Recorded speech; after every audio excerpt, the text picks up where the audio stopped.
रोजाना जिस प्रॉब्लम से दो चार होना पड़ता है, जिस ट्रॉमा का शिकार होना पड़ता है, वो है मैरिटल रेप। अभी भी ऐसा कोई कानून नहीं है जो महिलाओं को पतियों द्वारा की जा रही सेक्सुअल वायलेंस से बचा सके, और सुप्रीम कोर्ट का भी इस मामले में कोई स्टैंड फाइनल नहीं हुआ है। तो सर, आपकी नज़र में क्या मैरिटल रेप को क्राइम माना जाना चाहिए या नहीं? मेरी नज़र में तो माना जाना चाहिए, मुझे तो इसमें कोई दुविधा है नहीं। मैं पहले भी एक दो जगह सेमिनार्स में ये बात कह चुका हूँ। सरकार को दुविधा है, उसकी अपनी वजह भी है।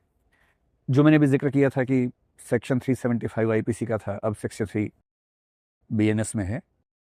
उसका सेकंड एक्सेप्शन, उसमें आपको ध्यान होगा जब जस्टिस जे एस वर्मा की कमेटी की रिपोर्ट आई थी, उस रिपोर्ट में ये सुझाव था कि मैरिटल रेप को क्राइम माना जाना चाहिए। 2017 में एक जजमेंट आया सुप्रीम कोर्ट का, जिसमें एक बड़ा इंटरेस्टिंग पॉइंट उठा।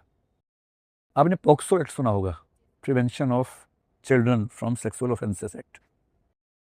पॉक्सो एक्ट 2012 में आया था। 2012 में उसमें लिखा हुआ कि एज ऑफ कंसेंट 18 ईयर्स है।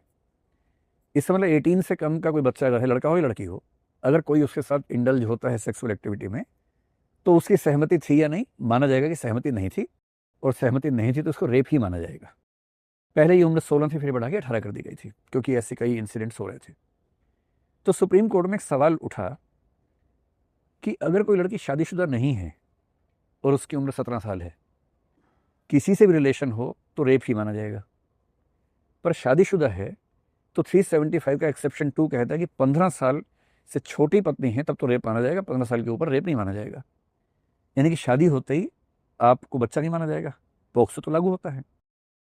तो सुप्रीम कोर्ट ने 2017 में फैसला दिया कि पोक्सो वाली ये बात 375 पे भी लागू होगी, और ये फैसला हो गया कि 18 साल से छोटी पत्नी के साथ अगर कोई रिलेशनशिप है तो वो रेप माना जाएगा। बीएनएस में इसको 18 साल लिख ही दिया गया है, जो सुप्रीम कोर्ट जजमेंट था पहले।